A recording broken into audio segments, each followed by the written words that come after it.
नमस्कार दोस्तों। मेरा नाम है सिद्धार्थ।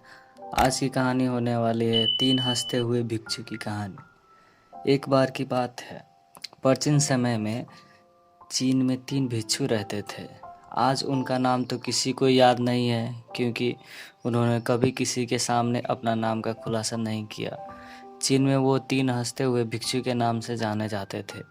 वो हमेशा एक साथ यात्रा करते थे। वो सिर्फ हंसने के अलावा कुछ भी नहीं करते थे। वो एक नगर में प्रवेश किए और नगर के बीच बीच चौराहे पर जाकर हंसना शुरू कर दिया। धीरे धीरे ही सही, लेकिन जो लोग वहाँ रहते थे या काम करते थे, यह वो वहाँ से गुजरते थे, खुद को भी हंसने से रोक नहीं पा रहे थे। धीरे लोगों की हंसी भीड़ में बदलती गई और देखते ही देखते पूरे गांव और नगर में फैल गई। उसी समय वो 3 वृद्ध भिक्षु अगले किसी दूसरे गांव में चले गए। उनकी हंसी ही उनकी प्रार्थना और उनकी सीख थी, क्योंकि वो कभी भी किसी के से बात नहीं करते थे। उन्होंने ऐसा माहौल बनाया कि पूरे चीन के लोग उन्हें चाहने लगे। सभी लोग उन्हें बहुत प्यार करते थे, क्योंकि उन्हें कभी जीवन में पहले या बाद में कभी भी ऐसा आध्यात्मिक शिक्षक नहीं मिला था। उनका हंसता हुआ संवाद ये देखते कि जीवन में केवल हंसने को एक महान अवसर के रूप में लिया जाना चाहिए। ऐसे हंसते थे मानो उन्होंने कोई ब्रह्मांडीय मजाक खोज लिया हो। इस प्रकार के वो कई सालों तक यात्रा करते रहे और हंसते रहे और अपनी हंसी से पूरी चीन में खुशियाँ बिखारते रहे।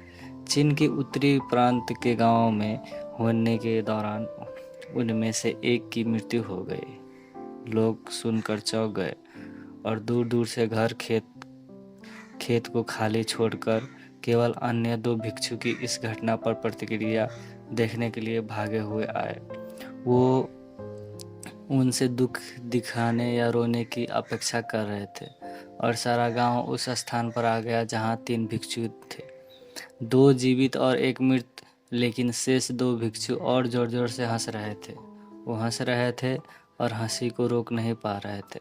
कुछ लोग जो इस घड़ी में सहायता कर रहे थे, अविश्वसनीय में उनके पास पहुंचे और उनसे पूछा कि वे अपने मृत मित्र के लिए शोक क्यों नहीं मना रहे।